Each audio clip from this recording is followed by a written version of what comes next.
ছোট্ট মামুনি আসিয়া খাতুন কঠিন একটা সমস্যা থেকে উদ্ধার হতে পেরেছে, সুস্থ হতে পেরেছে। এজন্য আল্লাহর শুকরিয়া, আলহামদুলিল্লাহ। সকলের প্রতি আন্তরিক সালাম। আসসালামু আলাইকুম ওয়া রাহমাতুল্লাহ।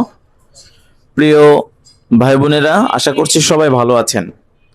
এই আসিয়া খাতুনের পিছনে খুবই মারাত্মক সমস্যা ছিল, আমাদের এখান থেকে চিকিৎসা নিয়ে সুস্থ হয়েছে। সমস্যাটা হচ্ছে ব্যতিক্রম। এর প্রচন্ড পরিমাণে জ্বর আসে, প্রায় প্রায় এই জ্বরটা আসে, এবং এই জ্বরের ট্রিটমেন্ট নেওয়ার পরেও জ্বর সারতে চায় না। তো আমি যে চিকিৎসাটা করেছি, করার পরেই এক প্রকার মেডিসিন ছাড়াই অটোমেটিক সে ভালো হয়ে গেছে। কয়েকদিন আগে চিকিৎসা করেছিলাম, আজকের আবার এনেছে।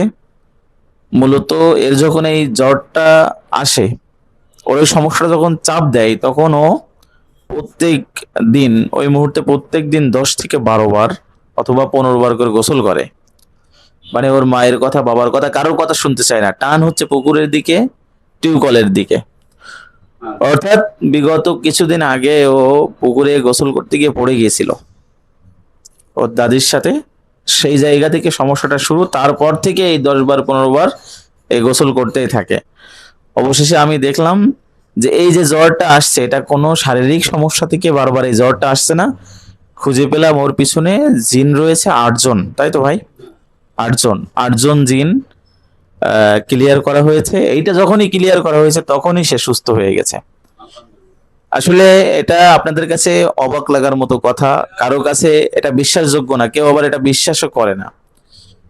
কিন্তু জিন তো আছে, জিন অবশ্যই আছে। জিন আমাদের সকল দিক থেকে ক্ষতি করে, বিভিন্ন ক্ষতি আমাদের করে থাকে আমাদের শরীরের ভিতরে। তারাও তাদের অর্গান দিয়ে, তাদের নিঃশ্বাস দিয়ে, তাদের মুখের ফুৎকার দিয়ে, তাদের আছে তৈরি আগুন, তারা যে আগুনের সৃষ্টি, সেই গরম থেকেও আমাদের অনেক ক্ষতি করে থাকে, অসুস্থ করে দেয়।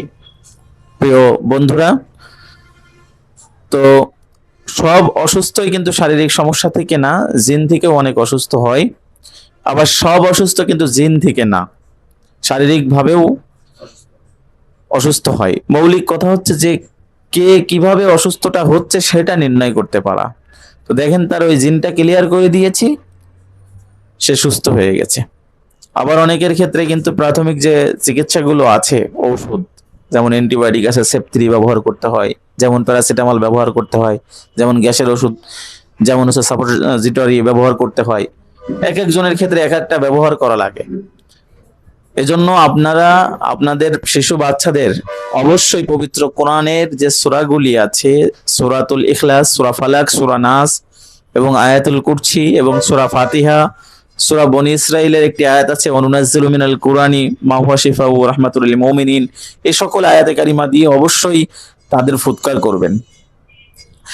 তাদের মুখের উপরে, তাদের শরীরের উপরে ফুৎকার করবেন। মহান আল্লাহ এই সকল পার্শ্ববর্তী সমস্যা থেকে মুক্ত করবে। জিন যে কত পরিমাণ আছে তা চিন্তাও করা যায় না, কল্পনাও করা যায় না। যাই হোক, আপনারা সবাই এই বাচ্চাটার জন্য দোয়া করবেন।